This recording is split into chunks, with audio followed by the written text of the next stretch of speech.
I'm Shannon Braun, and it's Mindful Monday. Hi everyone, I'm Shannon Braun, Director of the Center for Memory Support and Inclusion, and I'm really happy to be here today with my friend Dee Farmer, who is the Household Coordinator of the ERS Deupree Cottages. And today we're going to talk a little bit about how to keep residents engaged during the colder months. Dee has a wealth of experience and knowledge about this, and so I'm really excited to get her perspective. Dee, thanks so much for joining me. Thanks for having me. Of course. Before we dive into specific activities, I just wanted to ask you, why is it so important to keep people with dementia engaged in doing activities during these cold winter months when getting outside is more difficult? Yeah, so as we know, during the summer months, they can go out for a walk, they can go for a ride, and it really helps.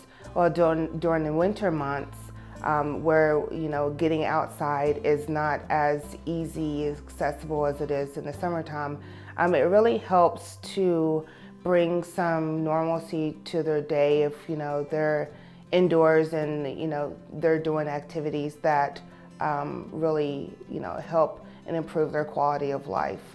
Winter weather can make a lot of us feel really depressed. It's cold, and I think the darkness really has an impact on all of us, especially when someone has dementia.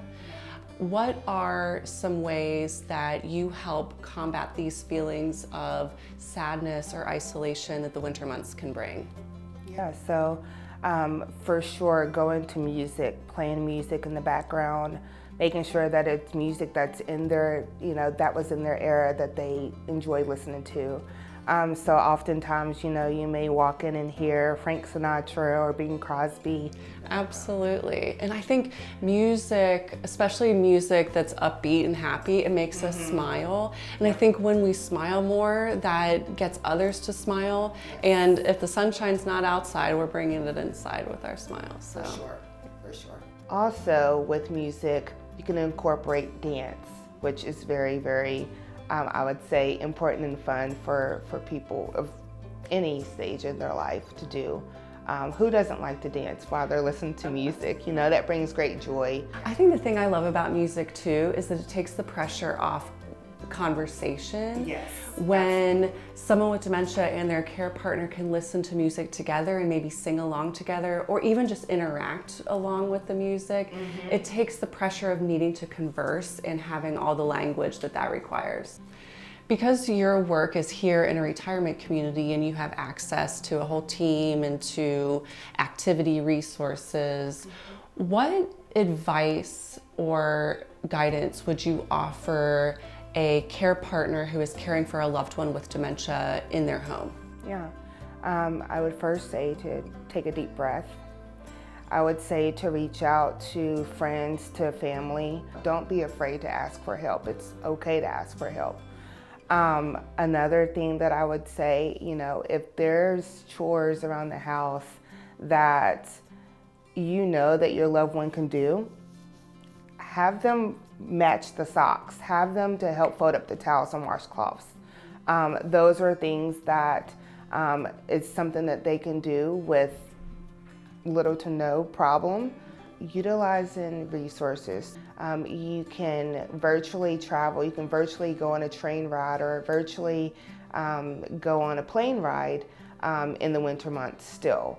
If your loved one is expressing that they want to get out and go somewhere where you can, get them ready by the television and go somewhere virtually. I really love that you specifically called out activities that not only take time and are engaging, but are purposeful. It makes someone feel like they've accomplished a task by matching socks or making a peanut butter and jelly sandwich. And that makes someone feel good and feel like they're contributing. And that's even better in the winter months as well. So there is an array of simple activities that can be done. I did bring a few things that I did want to share too. Here's called a conversation cards for adults. It's really, really neat because you can show the picture of what you're talking about, and then on the back there's a list of questions that you can ask that gets some conversation stimulated. So another activity is made by Relish, and you get a cup of water, a paintbrush, and you can lay it down on the table, and your loved one can just take that wet paintbrush and mark right over it, and it appears, you see color, and then it goes back to a blank canvas again. You've brought up some really great stories and ideas for caregivers.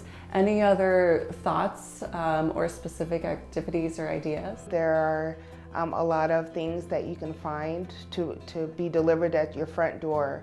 I often would get on there and search for the real baby dolls. You're like, oh wow, they're really engaged with that baby. So, you know, doing that. There's other things like that I've gotten off of Amazon, a putting green. We have had, you know, the living room set up and having a putting green in the golf club, and you know, that's something that can be brought inside to bring some sorts of nature inside. So, Dee Dee, thank you so much for talking with me today. You have such great ideas and so much knowledge, and I think really some great insights into how we can keep people engaged during these winter months.